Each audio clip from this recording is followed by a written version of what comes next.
नमस्कार विद्यार्थी मित्रांनो, वेव ऑप्टिक्सच्या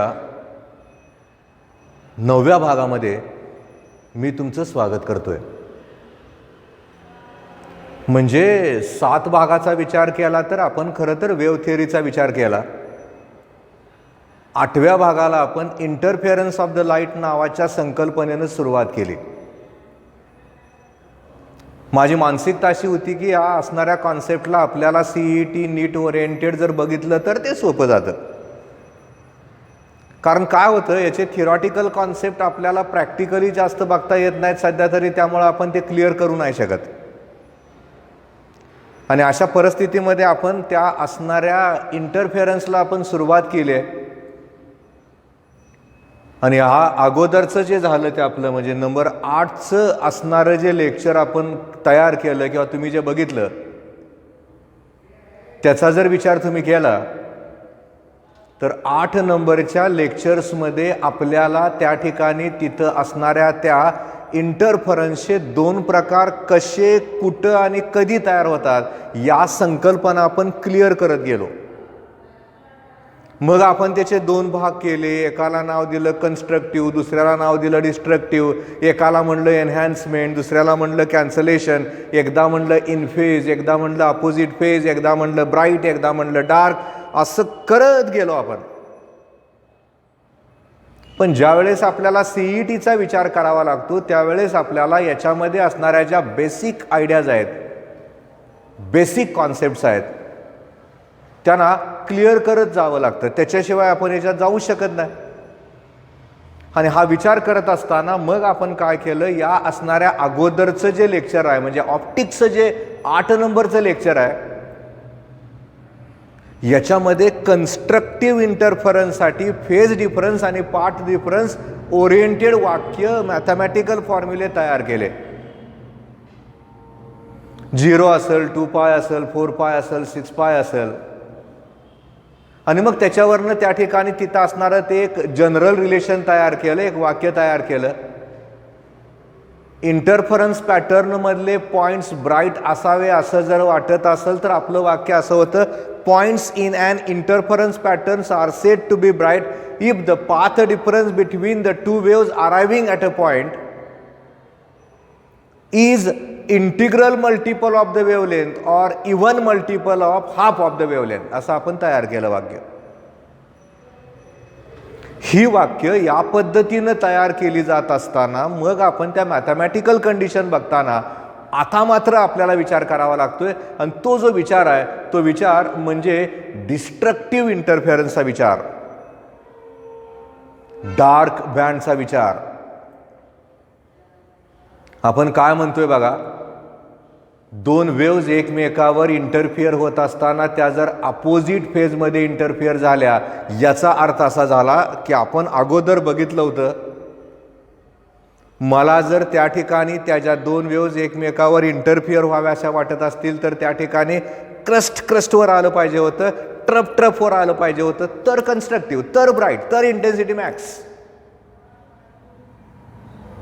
मी ज्यावेळेस त्या असणाऱ्या डिस्ट्रक्टिव्ह इंटरफेरन्सचा विचार करतो त्यावेळेस मला असा विचार करावा लागतो की बाबा इथं काय घडायला पाहिजे आहे, एका वेव्हचं क्रस्ट दुसऱ्या वेव्हच्या ट्रफवर आलं पाहिजे आहे, म्हणजेच पहिल्या वेव्हचं ट्रफ दुसऱ्या वेव्हच्या क्रस्टवर आले पाहिजे आहेत, एकमेकाला न्यूट्रलाइज झाले पाहिजे आहेत, तर तिथं असणाऱ्या त्या इंटरफरन्स पॅटर्नला डिस्ट्रक्टिव्ह इंटरफरन्स पॅटर्न किंवा त्या ठिकाणी तिथं तयार होणारे जे बँड्स आहेत ते मात्र तिथं डार्क होतील। कसं करायचं मग हे? मग याला आपण आता विचार करूयात। अगोदरचं मी ज्या पद्धतीनं सांगितलं होतं, लक्षात ठेवा, अगोदरचं जर कळलं तर आत्ताचं कळतं। आपण कल्पना करूयात की आपल्याकडं त्या ठिकाणी ती एक वेव आहे, पहिल्या सोर्सची वेव आहे आणि तिथं असणारी ती जी वेव आहे ती वेव या पद्धतीनं आहे। इथं समजा 0 आहे, इथं समजा π/2 आहे, इथं पाय आहे, इथं 3π/2 आहे, इथं 2 पाय आहे। मला जर समजा त्या ठिकाणी तिथं असणारा तो इंटरफरन्स पॅटर्न डिस्ट्रक्टिव्हला जावा असं जर वाटत असेल तर मला काय घडायला पाहिजे आहे, क्रस्टवर ट्रफ आलं पाहिजे आहे। हे कधी शक्य आहे? जर समजा त्या ठिकाणी तिथं असणारी ती जी वेव्ह आहे ती जर इथं सुरू झाली तर. मुळात इथं परत पाय आहे, इथं 3π/2 आहे आणि या ठिकाणी 2π आहे. मी बाकीचं नाही दाखवत कारण आत्ता तरी मला पुढचं आपण ऑटोमॅटिकली सांगू शकतो. हा क्रस्टचा भाग आहे, हा ट्रफ आहे, हा क्रस्ट आहे, इथं क्रस्ट आहे, इथं ट्रफ आहे. आता दिसतंय की मला की बाबा याचं ट्रफ याच्यावर क्रस्टवर आले, याचं क्रस्ट याच्या ट्रफवर आलंय, क्रस्टवर ट्रफ आलंय, ट्रफवर क्रस्ट आलंय. याचा अर्थ त्या ठिकाणी तिथं असणाऱ्या त्याच्या दोन वेव्ज आहेत त्या एकमेकाला न्यूट्रलाइज करायला लागल्या. मग आपल्याला त्या असणाऱ्या डिस्ट्रक्टिव्ह इंटरफरन्ससाठी काही कंडिशन्स बघाव्या लागतील. कशा त्या बघा. पहिल्यांदा विचार करूया त्या ठिकाणी तिथं असणाऱ्या फेज डिफरन्सचा. ज्यावेळेस आपण या दोन वेव्ज मधला फेज डिफरन्स काढतो त्यावेळेस इथं 0 आणि इथं पाय आहे. किती झाला फेज डिफरन्स? पाय झाला. करेक्ट आहे. म्हणजे पाय जर फेज डिफरन्स झाला तर त्या ठिकाणी तिथं असणाऱ्या त्या दोन वेव्ज एकमेकावर इंटरफिअर होत असताना नक्कीच तिथं असणारा तो जो इंटरफरन्स पॅटर्न आहे तो मात्र डिस्ट्रक्टिव्हला जाईल. मग आता पुढं कसं सांगणार तुम्ही? कारण मागं कसं 0 2π बघितलं होतं. मग पाय नंतर किती येईल? 3π 5π डॅश डॅश. कारण आपण ज्या वेळेस त्या ठिकाणी तिथं असणाऱ्या त्या याच्या पुढच्या स्टेजचा विचार करतो त्यावेळेस त्या ठिकाणी त्याच्या दोन वेव्ज आहेत त्या एकमेकावर इंटरफिअर होत असताना त्याच्यामधला जो फेज डिफरन्स आहे तो नक्कीच या पद्धतीनं राहायला पाहिजे तर ते शक्य आहे. म्हणजे आपल्याला त्या असणाऱ्या कंडिशनचा विचार करत असताना या पद्धतीनं पुढे जावं लागेल. आणि असं पुढे जात असताना मग मला विचार कुठला करावा लागेल? त्या ठिकाणी तिथं असणाऱ्या पाथ डिफरन्सचा. मी तुम्हाला काय सांगितलंय बघा. ज्या वेळेस आपण त्या ठिकाणी तिथं असणाऱ्या त्या इंटरफेरन्सचा विचार करतोय, पाथ डिफरन्स ही जी टर्म आहे ती खरं तर वेवलेंथच्या करस्पॉन्डिंग आहे. जिथं 2π आहे तिथं लॅम्बडा आहे, जिथं 2π आहे तिथं लॅम्बडा आहे. तर मग मला सांगा पायच्या ठिकाणी काय येईल? बरोबर आहे, λ/2 येईल. म्हणजे पायच्या ठिकाणी आपण बघितलं तर λ/2 आलं, इथं 3λ/2 आलं, 5 परत λ/2 आलं. या पद्धतीनं त्या ठिकाणी तिथं असणाऱ्या त्या पाथ डिफरन्सच्या किमती आल्या. म्हणजे मला खरं तर तिथं असणाऱ्या त्या फेज डिफरन्सला जनरल कंडिशनमध्ये रूपांतर करायचं आहे. आणि जनरलमध्ये रूपांतर करत असताना इथं कसं येऊ शकतं बघा. 2n -1 इथं पाय, वेर n गोज फ्रॉम 1 2 3 ऑनवर्ड्स. बघूयात जमते का? आता n ची किंमत आपण 1 ठेवली, 2 - 1 1 पाय आलं. n ची किंमत 2 ठेवली, 2 दूनी 4 - 1 3 पाय आलं. 3 ठेवली, 3 दूनी 6 - 1 5 पाय आलं. मी जर त्या ठिकाणी तिथं असणाऱ्या त्याच किमतीचा विचार करायचं ठरवलं फेज डिफरन्ससाठी अजून एक मॅथमॅटिकल इक्वेशन ठरवलं तर 2n + 1 पाय केलं. आता मात्र यांच्या किमती मला 0 1 2 3 ऑनवर्ड्स करावं लागतील. समजून घ्या. जर n ची किंमत 1 ठेवली तर वजा करायचं, n ला जर 0ला स्टार्ट करायचा तर अधिक करायचं. म्हणजे बघा आता 0 ठेवलं, 2 × 0 0 झालं, राहिलं 1 पाय आलं. आपल्याला त्या कंडिशनला विचारात घेत असताना या पद्धतीनं विचारात घ्यावं लागतं. कारण लाईट सेक्शनमध्ये आपल्याला जर समजा स्कोर करावा असं वाटत असेल तर या पद्धतीनं त्या ठिकाणी त्याच्यामधलं जे बेसिक आयडियाज आहेत त्या नक्की लक्षात ठेवाव्या लागतील. ह्याला रूपांतर करून पण वापरता येईल. कसं ते बघा. मी आता काय करतो, याला आता पाथ डिफरन्स मध्ये घेतो आणि पाथ डिफरन्स मध्ये घेताना वर बघा पाय जिथं आहे तिथं λ/2 आहे. यांची किंमत परत 1 2 3 4 ऑनवर्ड्स. मी परत एकदा पाथ डिफरन्स लिहिलं, 2n + 1 लिहिलं, पायच्या ठिकाणी λ/2 लिहिलं. यांची किंमत 0, 1, 2, 3 ऑनवर्ड्स केली. म्हणजे आपण त्या ठिकाणी तिथं असणाऱ्या त्या यांच्या किमती कुठं सुरू करतोय त्याच्यावर ते अवलंबून असतं. आणि या सगळ्यांचा विचार आपल्याला या पद्धतीनं करावा लागतो. आपल्याला लक्षात यायला पाहिजेलाय की आपण त्या ठिकाणी तिथं असणाऱ्या डिस्ट्रक्टिव्ह इंटरफेरन्सचा विचार करतोय. कन्स्ट्रक्टिव्ह वेगळं, डिस्ट्रक्टिव्ह वेगळं. कन्स्ट्रक्टिव्हला क्रस्टवर क्रस्ट, ट्रफवर ट्रफ आहे. डिस्ट्रक्टिव्हला कॅन्सल झालं पाहिजे, त्याचं रिझल्टंट डिस्प्लेसमेंट कॅन्सल झालं पाहिजे. कधी शक्य आहे ते? असं झालं तर क्रस्टवर ट्रफ, ट्रफवर क्रस्ट आलं तर मग इथं 0 तर इथं पाय, म्हणून पाय, 3 पाय, 5 पाय असं येत जाणार ना. ते पहिलं कसं 0, 2 पाय, 4 पाय म्हणून 0 लॅमडा, 2 लॅमडा, 3 लॅमडा. हेच इथं लिहिताना λ/2, 3 λ/2, 5 λ/2 असं आलं. 1, 3, 5, 7 कसल्या संख्या आहेत ह्या? ऑड नंबर आहेत. म्हणजे मला आता या असणाऱ्या संकल्पनेला क्लिअर करून द्यायचं झालं तर मग मला विचार करावा लागेल की बाबा इथं कसं लिहायचं. मग हे points in an interference pattern are said to be in destructive interference if the path difference between the two waves arriving at a point is even multiple of half of the wavelength. आपण कसं म्हणलं होतं? Sorry, odd multiple of half of the wavelength. आपण अगोदरच्यात काय म्हणलं होतं? Even multiple of half of the wavelength. 1, 3, 5, 7 ह्या संख्या विषम आहेत. विषमला ऑड म्हणतात. याचा अर्थ असा झाला, याचा विचार या पद्धतीनं करत असताना नक्की आपल्या लक्षात ठेवावं लागतं की आपण हा कॉन्सेप्ट इथं क्लिअर करून घेत असताना 1, 3, 5 आणि त्याला प्रत्येकाला गुणिले λ/2 आहे, हाफ ऑफ द वेवलेंथ आहे.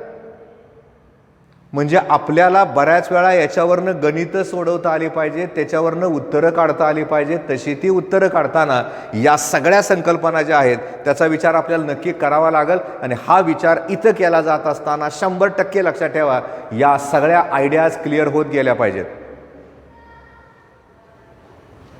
Even multiple of half of the wavelength आणि odd multiple of half of the wavelength या संकल्पनेचा विचार आपण इथं या असणाऱ्या आर्टिकलला नक्की करतोय.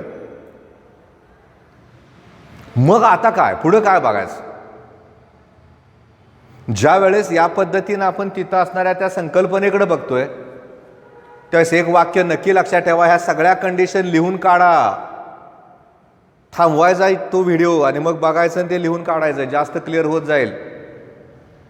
नाहीतर क्लिअरच नाही होणार तुम्हाला. हे एक्झॅक्टली आपण कुठल्या पद्धतीनं तिथं असणाऱ्या त्या इंटरफरन्सला बघतोय तोही भाग या ठिकाणी महत्त्वाचा आहे. हे जर कळावं असं वाटत असेल तर ते लिहावं लागेल. लिहिल्याशिवाय क्लिअर नाही होणार. त्यामुळे आपण ज्यावेळेस या ठिकाणी तिथं असणारं ते वाक्य तयार करतोय, ते वाक्य तयार करत असताना ते वाक्य आपलं असं असेल, points in an interference pattern are said to be in destructive interference or dark points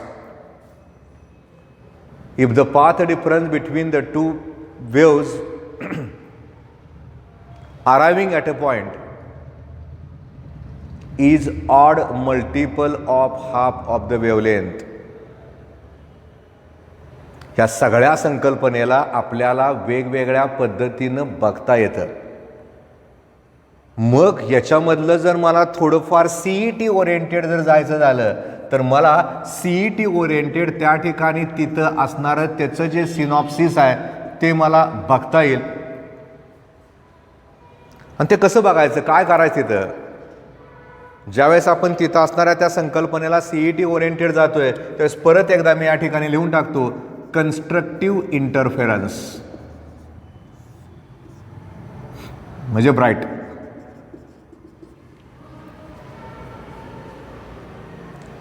काय CET ओरिएंटेड म्हणजे काय?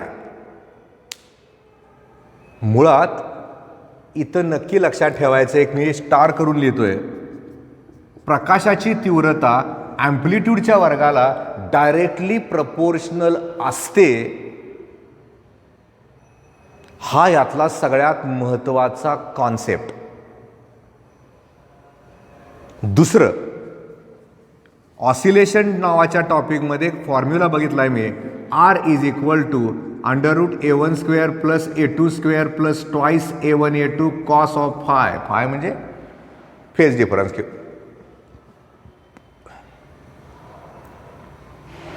तुम्ही म्हणणार याचा ब्राईटशी काय संबंध आहे.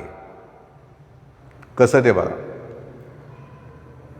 ज्या वेळेस आपण कन्स्ट्रक्टिव्हचा विचार करतोय त्यावेळेस नक्की लक्षात ठेवा कन्स्ट्रक्टिव्हसाठी फायची जी किंमत आहे ती 0 आहे. सुरुवातीची किंमत फेज डिफरन्स 0. जर कॉस फायचा विचार केला तर इथं नक्की लक्षात ठेवा R इज इक्वल टू √ येणार आहे. इथं येणार a1² plus a2² plus twice a1 a2. कारण कॉस फाय इथं आला 1, कॉस 0ची किंमत 1 असते माहिती आहे आपल्याला. इथं जर बघितलं तर a1² plus a2² plus twice a1 a2 आलं. याचा अर्थ वर्गमुळामध्ये इथं जर बघितलं तर a1 plus a2 bracket square आलं. एक्सपान्शन आहे माहिती आहे ते सुद्धा आपल्याला. म्हणजे आरचा विचार केला तर या ठिकाणी आलं a1 plus a2 bracket square. Sorry a1 plus a2 आलं. वर्गमूळ निघून गेलं ना. म्हणजे ज्या वेळेस आपण आता इंटेन्सिटी मॅक्सचा विचार करतोय त्यावेळेस नक्की लक्षात ठेवा आय मॅक्सचा विचार करताना मला हेच इक्वेशन लिहिताना a1 plus a2 bracket square करावं लागेल. का असं करावं लागेल तर मला नक्की माहिती आहे intensity is directly proportional to a². R माझं रिझल्टंट ॲम्प्लिट्यूड आहे. इंटेन्सिटी ॲम्प्लिट्यूडच्या वर्गाला डायरेक्टली प्रपोर्शनल आहे. याचा अर्थ असा झाला आय मॅक्सची जी किंमत आहे ती a1 plus a2 bracket square आली. ज्या वेळेस मला त्या ठिकाणी तिथं असणाऱ्या डिस्ट्रक्टिव्हचा विचार करायचा आहे आणि त्याच्या करस्पॉन्डिंग असणाऱ्या ज्या टर्म्स आहेत त्या लिहायच्या आहेत तर त्या तशा लिहिता येतील. किंवा एखाद्याला वाटलं की सर ह्याचं इंटेन्सिटीमध्ये लिहिता येईल का, येईल ना लिहिता. I max is equal to इथं लिहिताना √I1 प्लस √I2 स्क्वेअर. असं का हे रिलेशन. जर I a² डायरेक्टली प्रपोर्शनल असेल तर ते नक्कीच √I a ला डायरेक्टली प्रपोर्शनल असेल. a1 ची किंमत √I1, a2 ची किंमत √I2, √I1 plus √I2 bracket square आली आय मॅक्सची किंमत. जर समजा आपल्याला या ठिकाणी इथं विचार करायचा आहे तो म्हणजे डिस्ट्रक्टिव्ह इंटरफेरन्सचा. डिस्ट्रक्टिव्हचा विचार करत असताना आपण काय केलं होतं फेज डिफरन्सचा विचार करताना फायची किंमत आपण त्या ठिकाणी सुरुवातीला जी घेतली होती ती पाय घेतली होती. पाय, 3 पाय, 5 पाय, 7 पाय. तिथं परत एकदा आपण याच पद्धतीनं जाऊ शकतो आणि असं जात असताना माझा आरचा जो फॉर्म्युला आहे तो फॉर्म्युला परत तोच मला वापरावा लागेल. R is equal to √a1² plus a2² plus twice a1 a2 cos phi. आता फाय किती ठेवायचं आहे मला, पाय. कॉस पायची किंमत किती, -1. करेक्ट आहे. तसं जर तिथं घेतलं तर R इज इक्वल टू √ इथं घ्यावं लागेल a1² plus a2² minus twice a1 a2. हे कशाचं एक्सपान्शन आलं, नक्कीच एक्सपान्शन एका वेगळ्या टर्मचं आलं.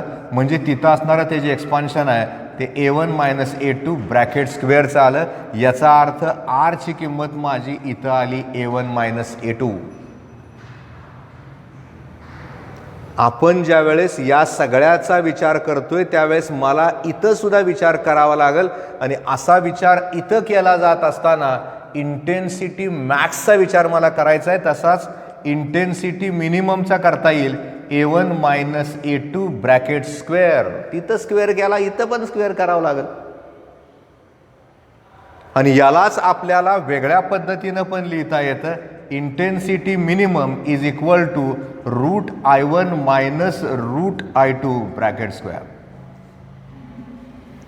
आपल्याला गणितामध्ये कशा पद्धतीनं त्या ठिकाणी तिथं असणाऱ्या त्या किमती दिल्या, त्याच्यावरनं तिथं असणारं ते जे गुणोत्तर आहे ते गुणोत्तर विचारतात. त्यामुळे हे कळावं असं वाटत असेल तर हे कळायला पाहिजे. दिलंय का पुस्तकात? हे नाही दिलेलं. डायरेक्ट सीईटीला येते ते. म्हणून मी काय केलं बघा, सीईटी ओरिएंटेड सिनॉप्सिसच्या नावाखाली या सगळ्या टर्मला घेतोय. म्हणजे आपल्याला वेगवेगळ्या पद्धतीनं त्या ठिकाणी तिथं असणाऱ्या त्या टर्मचा विचार करून तिथं असणारी ती जी उत्तरं आहेत ती उत्तरं काढावं लागतील. आपल्याला ॲम्प्लिट्यूड दिलंय का इंटेन्सिटी दिले का त्या दोघांचं गुणोत्तर विचारलंय ते अगोदर ठरवावं लागेल. या सगळ्यांना ठरवत पुढं जायचं आहे.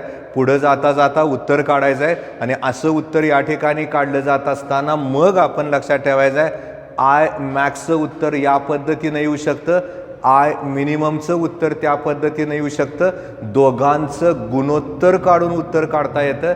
या सगळ्यांचा विचार करून ती जी उत्तर आहे ते उत्तर आपल्याला काढता येतील.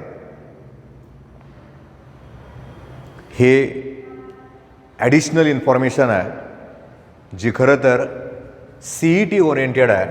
म्हणजे आपण त्या ठिकाणी त्या टॉपिकला नुसतं थिरॉटिकल नाही बघत, याच्या बरोबरीनं आपण तिथं असणारं ते जे आर्टिकल आहे ते आर्टिकल बघत चाललो आहे. आणि असं बघता बघता आपल्याला याच्यामधलं जे थिरॉटिकल कॉन्सेप्ट आहेत हे कॉन्सेप्ट आपले क्लिअर होत चालले. म्हणजे ते गरजेचं होतं. आता सगळ्यात गरज कशाची आहे? मुळात खरं तर त्या ठिकाणी तिथं असणारी ती जी संकल्पना आहे ती आपल्याला क्लिअर करून घ्यायची आहे. ती कशी ती बघा. हे सगळं जरी मान्य केलं आणि एखादा म्हणला असता की सर आम्हाला इंटरफरन्स बघायचाच आहे, दाखवा आम्हाला कसं असते ते डार्कन, कन्स्ट्रक्टिव्ह, डिस्ट्रक्टिव्ह, नुसतंच बोलताय तुम्ही. जुन्या काळामध्ये या पद्धतीनं त्या ठिकाणी त्या संकल्पना सांगितल्या जात होत्या, नुसत्या सांगितल्या जात होत्या. त्याचं डेमोज कुणाकडे नव्हता. आणि यासाठी तिथं असणारा तो जो पहिला शास्त्रज्ञ आहे तो शास्त्रज्ञ पुढं आला आणि तिथं असणारा तो जो शास्त्रज्ञ आहे त्या शास्त्रज्ञाचं नाव होतं यंग्स. आणि त्याने एक एक्सपेरिमेंट परफॉर्म केला आणि तिथं असणारा तो जो एक्सपेरिमेंट आहे त्याला यंग्स एक्सपेरिमेंट या नावानं ओळखलं गेलं. म्हणजे आता आपल्याला त्यातलं जरा थिरॉटिकल बघावं लागेल. बघता बघता काय अर्थ आहे ते समजून घ्यावा लागेल. डायरेक्ट पुस्तकातनं वाचत गेला तर ते इतकं जंबल्ड करणार आहे तुम्हाला. एका सिस्टमॅटिक मेथडनं आपण पुढं जाऊयात. गरज नसताना टफ नाही करायचं, आपण समजेल असं जाऊयात म्हणजे आपल्याला कळत जाईल ते. मुळात मी आत्ताच तुम्हाला सांगितलं ज्या काळामध्ये कुणालाही इंटरफेरन्सचा पॅटर्न दाखवता येत नव्हता त्यावेळेस शास्त्रज्ञ यंग्स पहिल्यांदा पुढं आला आणि त्यानं पहिल्यांदा त्या ठिकाणी तिथं असणाऱ्या त्या एक्सपेरिमेंटसाठी डेमॉन्स्ट्रेशन केलं, जो यंग्स एक्सपेरिमेंट या नावानं ओळखला गेला. काय केलं त्यानं? मग मुळात पहिल्यांदा त्यानं ज्या पद्धतीनं तो प्रयोग केला होता ती पद्धत पुस्तकात तितकी क्लिअर दिलेलीच नाही. मी सांगतो त्याने काय केलं, एक छापडी, त्याला एक पिनहोल, टाचणीनं होल घेतलं आणि त्याच्यावर सूर्याचा प्रकाश पाडला. पिनहोल, टाचणी घेतली, त्याच्यावर त्यानं सूर्याचा प्रकाश पाडला आणि तिथं असणारा तो जो प्रयोग आहे तो प्रयोग करायला सुरुवात केली. मुळात हे सगळं करत असताना त्यानं काय केलं ते बघा. कारण प्रयोग करायच्या अगोदर त्या ठिकाणी तिथं असणाऱ्या त्या इंटरफेरन्ससाठी काही गोष्टींची गरज होती. त्या पुस्तकामध्ये पहिल्यांदा हे दिले आणि परत पुढे दिले. त्याच्या अगोदरची खरं तर काय संकल्पना आहे. कारण इंटरफेरन्स पॅटर्न म्हणजे काय या संकल्पनेला पहिल्यांदा ज्यावेळेस सांगितलं गेलं होतं त्यावेळेस यंग्स एक्सपेरिमेंट हा त्याच्यानंतर आलेला भाग झाला. म्हणजे काय, मी जर समजा त्या ठिकाणी नुसत्या अशा 2 बॅटऱ्या घेतल्या असत्या, ह्याचे ओपन केली, समजा त्या ठिकाणी तिथं असणारे त्याची टोपणं काढलीत आणि मला आता स्क्रीनवर बघायचं आहे याच्यापासून लाईट वेव्हज निघाल्या, याच्यापासून लाईट वेव्हज निघाल्या, माझी अपेक्षा आहे की पुढे इंटरफरन्स पॅटर्न दिसावा. नाही दिसत, तो नाही दिसला गेला. इंटरफरन्स पॅटर्न म्हणजे काय ते अगोदर आपण समजून घेऊयात, नंतर मग त्या ठिकाणी तिथं असणाऱ्या त्या यंग्स एक्सपेरिमेंटला यश किती मिळालं ते आपण बघूयात. कारण मी ज्यावेळेस इंटरफरन्स पॅटर्नचा विचार करतो त्यावेळेस माझी अपेक्षा अशी आहे, अल्टरनेट डार्क आणि ब्राईट बँड जर मला मिळाले तर त्या ठिकाणी तिथं असणारा तो जो पॅटर्न आहे त्याला इंटरफेरन्स पॅटर्न या नावानं ओळखतात. म्हणजे पहिल्यांदा आपण त्या ठिकाणी विचार करूयात की आपल्याला काय करायचं आहे, तर तिथं असणारा तो एक स्टेडी इंटरफेरन्स पॅटर्न आपल्याला मिळवायचा आहे. म्हणजे त्याची गरज आहे आपल्याला. स्टेडी कुणाला म्हणायचं? Alternate dark and bright band in an interference pattern which are steady, जे स्थिर आहेत, जे स्टेबल आहेत.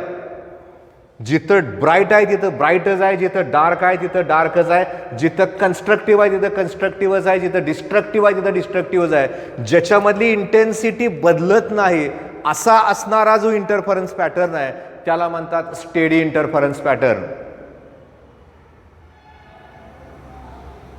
आणि असा असणारा हा स्टेडी इंटरफरन्स पॅटर्न मिळवायचं काम पहिल्यांदा यंग्सनं केलं होतं. पण ते करत असताना इथं गरज कशाची आहे? कंडिशन सॅटिस्फाय करावं लागतात. सहजासहजी तो पॅटर्न तयार होत नाही. पाण्यावरचा दिसतोय, दोरीवरचा दिसतोय, आवाजाचा कळतोय, हिथला इतक्या सहजासहजी मिळतच नाही. त्यासाठी आपल्याला काय कंडिशनचा विचार करावा लागतो. आणि अशा कंडिशनचा विचार इथं करत असताना हा एक बोर्डाचा आवडता प्रश्न आहे. State the conditions for to get the steady interference pattern. अतिशय आवडता प्रश्न. काय आहे ज्यात? तर पहिल्यांदा लक्षात ठेवायचं आहे, मला गरज लागते ती 2 सोर्सची, आणि 2 सोर्सची गरज लागताना पहिलं वाक्य लक्षात ठेवायचं आहे, 2 sources of the light must be coherent sources. नुसत्या 2 बॅटऱ्या घेतल्या आणि त्याचे बल्ब त्या ठिकाणी वापरले मला इंटरफरन्स मिळेल असं होत नाही. कोहरंट कुणाला म्हणायचं हा शब्द पुन्हा येत नाही फारसा. The 2 sources of the light are said to be coherent sources if the phase difference between the 2 waves arriving at a point is 0 or there is constant phase difference. Frequency मध्ये पण बोलता येतं, आपण फेज मध्ये बोलूया. जे 2 sources आहेत त्या 2 सोर्स मधला जो फेज डिफरन्स आहे तो त्या ठिकाणी कॉन्स्टंट पाहिजे, तो 0 पाहिजे, तो स्टेडी पाहिजे, तर त्या ठिकाणी तिथं असणारे ते जे सोर्सेस आहेत त्यांना कोहरंट सोर्सेस म्हणता येतं. वाक्य नीट ऐका. The 2 sources of the light are said to be coherent if the phase difference between the 2 waves arriving at a point is 0 or there is a constant phase difference. त्याच्यानंतर अजून एक लक्षात ठेवायचं, कारण ह्याच्यातल्या कंडिशन्स आहेत. दोन्हीच्या दोन्ही जे सोर्सेस आहेत ते मोनोक्रोमॅटिक पाहिजेत. The 2 sources of the light must be monochromatic. हा प्रश्न इतका विचारतात. State the condition to get the steady interference pattern. नुसतं लिहित जायचं आहे. 2 सोर्सेस ऑफ द लाईट, पहिलं लिहायचं कोहरंट, दुसरं लिहायचं मोनोक्रोमॅटिक. वाक्य करायचं तयार. ते कसं लक्षात ठेवायचं मी सांगतो तुम्हाला. मोनोक्रोमॅटिकचा अर्थ काय आहे? The 2 source of the light are said to be monochromatic if the 2 source of the light having the same wavelength, same frequency और सेम कलर. दोघांची वेवलेंथ सेम पाहिजे किंवा दोघांचा कलर सेम पाहिजे किंवा दोघांची फ्रिक्वेन्सी सेम पाहिजे. तसं असेल तर त्या ठिकाणी तिथं असणारे ते जे सोर्सेस आहेत त्यांना आपण नक्की म्हणू शकतो मोनोक्रोमॅटिक. कधी काळी आपण असं म्हणलेलं असतंय, the light having single wavelength or single colour is called as monochromatic. दोघांच्या असणाऱ्या ज्या वेवलेंथ आहेत त्या सेम पाहिजेत, दोघांची फ्रिक्वेन्सी सेम पाहिजे, दोघांचा कलर सेम पाहिजे, तर आपण त्या ठिकाणी तिथं असणाऱ्या त्या करस्पॉन्डिंग सोर्सना मोनोक्रोमॅटिक नक्की म्हणू शकतो. म्हणजे मला त्या ठिकाणी तिथं असणाऱ्या त्या लाईट वेव्हचा विचार करत असताना नक्की लिहावं लागतं की ते जे दोन सोर्सेस आहेत ते मोनोक्रोमॅटिक असले पाहिजे आहेत. त्याच्यानंतर परत लक्षात ठेवायचं आहे दोघांचं जे ॲम्प्लिट्यूड आहे ते सेम पाहिजे आहे. ॲम्प्लिट्यूड ही टर्म आत्ताच बघितली होती आपण, इंटेन्सिटी ओरिएंटेड आहे. दोन असणारे जे सोर्सेस आहेत त्या दोघांच्या प्रकाशाची तीव्रता तेवढीच पाहिजे आहे, ती बदलायची नाही. आणि आपण तीव्रता बदलल्यानंतर काय होतं ते बघायचंच आहे. सध्या सुरुवातीला तात्पुरतं आपण बघत चाललोय की बाबा दोन्ही सोर्सेस कोहरंट पाहिजेत. कोहरंट कुणाला म्हणतात म्हणून एक मार्काचा प्रश्न तयार होईल. What are the coherent sources?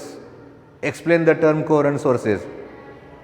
डिटेलमध्ये मी बघणारच आहे, ते सांगणार पण आहे, पण आता तात्पुरतं कसं वाक्य लक्षात ठेवलंय. The two sources of the light are said to be coherent one if the phase difference between the two waves is 0 or there is a constant phase difference. Monochromatic कुणाला म्हणतात? मोनोक्रोमॅटिक ज्या सिंगल वेवलेंथच्या आहेत, ज्यांचा colour सारखा आहे, अशा असणाऱ्या वेव्सना, लाईटला monochromatic म्हणतात. दोघांचं ॲम्प्लिट्यूड सेम पाहिजे, याचा अर्थ दोघांचे प्रकाशाची तीव्रता सारखी पाहिजे, म्हणजे इंटेन्सिटी सेम पाहिजे. आणि असं करता करता आता परत लक्षात ठेवायचं आहे आपल्याला याच्यामधल्या चौथ्या संकल्पनेकडे वळायचं आहे. आणि चौथ्या संकल्पनेकडे वळत असताना मग आपण विचार करूयात की आता चौथं काय, आता पुढं काय बघणार आहे आपण. मुळात इथं लक्षात ठेवायचं आहे त्या ठिकाणी तिथं असणारे ते जे सोर्सेस आहेत ते नॅरो पाहिजेत. नॅरोचा अर्थ काय आहे? ते ब्रॉड नसावेत. ब्रॉड नसावेत म्हणजे काय? बल्बचं फिलामेंट घेतलं तर ते ब्रॉड झालं, त्याला आतल्या बाजूला टंगस्टनचं फिलामेंट आहे, ते जाड झालं. पण त्याच्याऐवजी त्या बल्बचा प्रकाश एखाद्या छापडीवर पाडला आणि छापडीला जर पिनहोल घेतलं तर तिथं असणारं ते जे पिनहोल आहे ते पिनहोल माझं नॅरो झालं. म्हणजे सोर्स बारीक पाहिजे, पॉइंट सोर्स पाहिजे, तो ब्रॉड नको आहे, म्हणजे ते नॅरो पाहिजेत. आणि त्याच्यानंतर यातली पाचवी आहे ती म्हणजे तिथं असणारे ते जे सोर्सेस आहेत ते क्लोज टू इच अदर पाहिजेत. त्या दोन सोर्समधलं जे अंतर आहे ते अंतर अतिशय जवळ पाहिजे, म्हणजे साधारण ते मिलीमीटरमध्ये पाहिजे. ह्या खरं तर मुख्य कंडिशन्स आहेत. आणि याच्यामध्ये ॲडिशनल पण सांगता येतं, ते मी जरा खाली लिहितोय. ते जे दोन्हीच्या दोन्ही सोर्सेस आहेत ते मात्र प्लेन पोलराइज्ड पाहिजेत. त्याच्यानंतर ते इंटरफिअर होत असताना along the same line interfere झाले पाहिजेत. आणि सोर्स आणि स्क्रीन मधलं जे अंतर आहे ते अंतर जास्ती पाहिजे.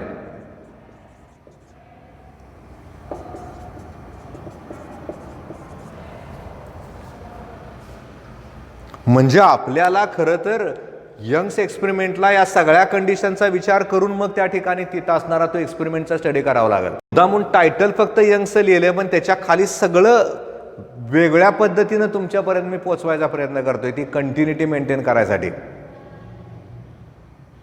त्यामुळे पहिल्यांदा नक्की लक्षात ठेवा, कारण तिथं जर कंटिन्युटी मेंटेन नाही झाली तर मग आपला हा टॉपिक कोलॅप्स होऊन जाईल. ते पुस्तकातनं कळणार पण नाही, तो सिक्वेन्स पण कळणार नाही.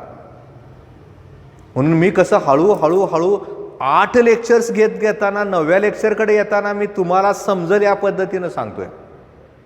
मी आता काय म्हणलं, मुळात हा विचारला तर 2 मार्काचा प्रश्न आहे, 4च लिहायचे आहेत. म्हणजे कुठले? Coherent, monochromatic, narrow, close to each other किंवा ॲम्प्लिट्यूड. याला लक्षात कसं ठेवायचं? याला लक्षात ठेवायला सोपं आहे, सी मॅन सी लक्षात ठेवा. म्हणजे हिथं मी मुद्दामून हे तुम्हाला सांगतोय, सी मॅन सीचा अर्थ काय आहे? सी म्हणजे काय? कोरंट. एम म्हणजे काय? मोनोक्रोमॅटिक. ए म्हणजे काय? ॲम्प्लिट्यूड. एन म्हणजे काय? नॅरो. आणि शेवटचं सी म्हणजे काय? Close to each other. इथंपर्यंत महत्वाचे आहेत. पण जरा सीईटी ओरिएंटेड जरा ॲडिशनल पाहिजे असेल तर 6, 7, 8 पण महत्वाचे आहेत. म्हणजे आपल्याला जर खरंच त्यातलं नॉलेज कळावं असं वाटत असेल तर 8 पर्यंत कळलं पाहिजे. बोर्डाच्या परीक्षेचा विचार केला तर इथंपर्यंत बास होतं. म्हणजे क्लोज टू इच अदरचा अर्थ काय, नॅरोचा अर्थ काय, पोलराइज्ड म्हणजे काय, तर एका प्रतलामध्ये त्या लाईट वेव्हज गेल्या पाहिजेत. Interfere along the same line, म्हणजे मुळात त्या मी मागाशी कसं दाखवलं होतं बघा, 2 बॅटऱ्या अशा दाखवल्या होत्या. त्या 2 वेव्हज या पद्धतीनं जात असताना आपल्याला त्या एकाच दिशेनं गेलेल्या दिसतात. सोर्स आणि स्क्रीनमधलं जे अंतर आहे ते जादाचं असलं पाहिजे आहे. एवढ्या 8 कंडिशन जर सॅटिस्फाय झाल्या तर त्या ठिकाणी तिथं असणारा तो जो इंटरफरन्स पॅटर्न आहे तो आपल्याला मिळत असताना स्टेडी इंटरफेरन्स पॅटर्न मिळेल. म्हणजे आपण या यंग्स एक्सपेरिमेंटसाठी या सगळ्या कंडिशनचा विचार करून मग आपण त्या ठिकाणी तिथं असणारं ते जे आर्टिकल आहे ते आर्टिकल आपण कंटिन्यू करतोय. कारण नुसतं वाचल्यानंतर ते नाही कळत, हे दाखवायचं आहे. खरं तर मुळात मोठ्या मोठ्या कॉलेजमध्ये लॅबचं डेमॉन्स्ट्रेशन आहे, लहान कॉलेजला ते डेमो मिळत नाही आपल्याला. त्यामुळे तिथलं डेमो कळण्याच्या अगोदर आपण स्वतःला तशा परीक्षार्थी तयार करत जायचं, लक्षात ठेवायचं, टेक्निक लक्षात ठेवायचं. मग कोरंट नसतील तर काय होईल, मोनोक्रोमॅटिक नसेल तर काय असेल, दोघांची तीव्रता जर वेगळी असेल तर त्या ठिकाणी तो इंटरफरन्स पॅटर्न कसा मिळेल, किंवा नॅरो नसेल तर, क्लोज टू इच अदर नसेल तर काय होईल. ह्या सगळ्या गोष्टींचा विचार आपल्याला इथं करावा लागेल.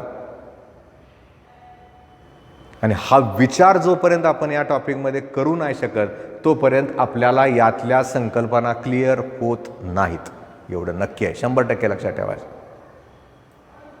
आज आपण या असणाऱ्या कॉन्सेप्टला इथंच थांबतोय.